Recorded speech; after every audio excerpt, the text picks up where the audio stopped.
They made us work for it, but the New York Jets dropped to 0-10, 6 more games to go in the 2020 season. What's going on? I am Matt O'Leary, back with another video, and I'm going to be recapping the New York Jets versus the LA Chargers as the Chargers barely hang on to win 34-28. Before we get started, I just wanted to say that you can follow along with me on social media at Matt O'Leary NY. If you haven't already, please make sure to subscribe to the podcast and check out the Patreon, patreon.com/Matt O'Leary NY. So let's get this thing rolling. The New York Jets actually made a pretty nice play early in this game. So the Chargers get the ball, they get it to about midfield, and the Jets special teams comes up with a big play.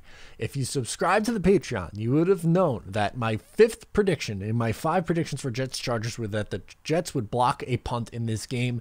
And they did. They did just that. They set themselves up with great field position. There's a couple of big runs from Frank Gore after that. Do I want them to give the ball to Frank Gore? Absolutely not. But P. Ryan punches it in.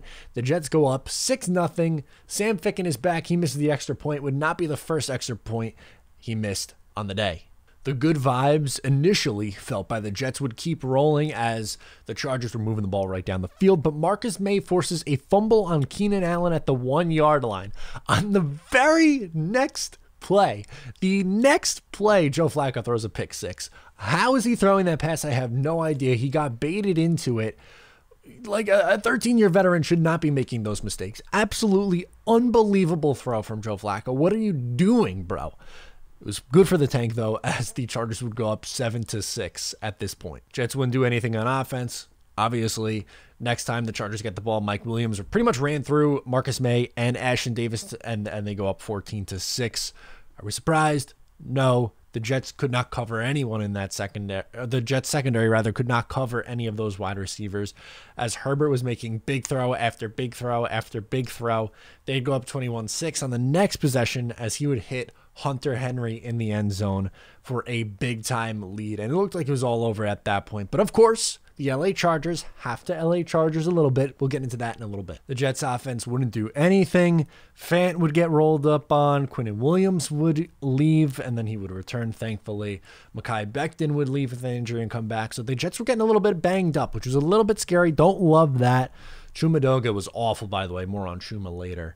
But the Chargers would add a field goal before the half to make it 24-6 at halftime. A gigantic lead for the Chargers. They can't possibly blow it. They came close. On the opening drive after the half, a big-time play. Brashad Perriman, deep bomb, 24-13. Joe Flacco was able to connect, and Brashad Perriman's going to be one of those guys where every once in a while he has a nice stretch of games, goes MIA for a little bit, and yeah, we'll see. But Brashad Perriman made a nice play. Got to give him credit for that on the deep bomb to make it 24-13. Herbert, though, would bring his team right down the field, and you got to give the rookie credit, man. He was torching this New York Jets secondary. Yes, I know the secondary is atrocious for the New York Jets right now, but he looks legit. Herbert threw an absolute dime to Keenan Allen in the end zone. He rolled left, threw the ball on a rope to Keenan Allen in the end zone, puts him up 31-19. You would think it's all over, folks. Not so fast. You would have a big play to Mims. Hey, they finally got him involved.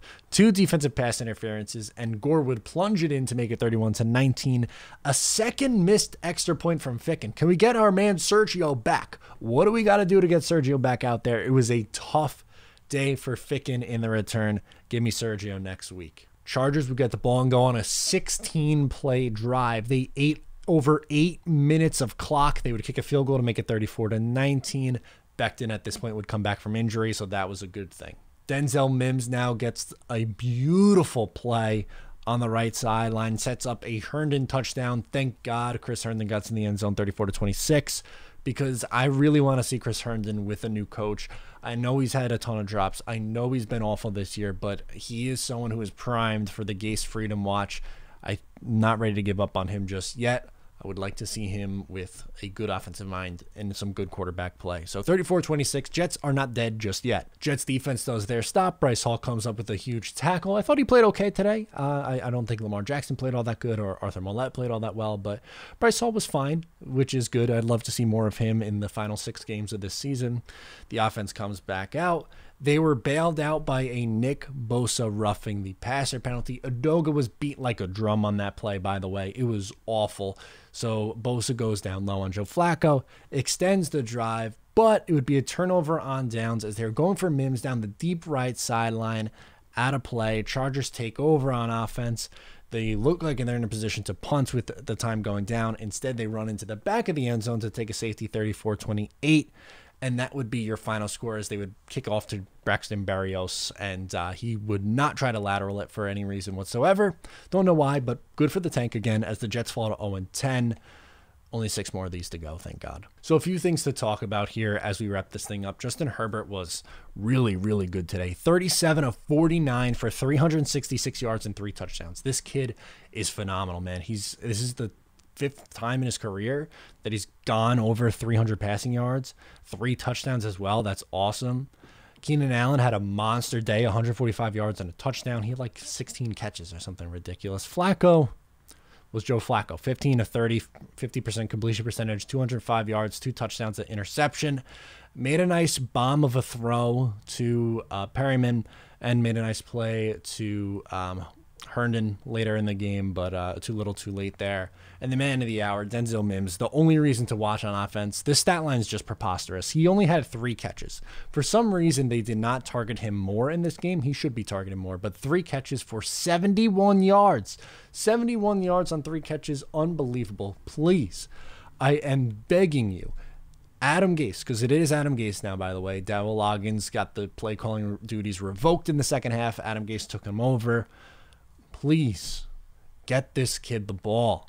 I'm begging you. He is a jump ball threat. He makes contested catches. This is why I was so excited and wanted the New York Jets to draft him. I thought that if for whatever reason they were to move up into the first round in last year's draft, I was all about trading back in and getting Denzel Mims. When the Jets were sitting there at 48 and Mims was on the board, I wanted Mims. When they traded back and Mims was still there, I was begging, please take Denzel Mims. And it seems to be showing, or it's early. I understand that, but this guy looks legit. I'm very, very excited to watch Denzel Mims in this offense next year with a legitimate quarterback, a legitimate head coach. It's going to be a lot of fun. But for now, the Jets are sitting at 0-10. 6 more games to go. We're going to get through this together. Don't you worry. But for now, I'm Matt O'Leary. Let me know what you think about the game down in the comments below or on social media. Thanks so much for tuning in, and I will talk to you next time.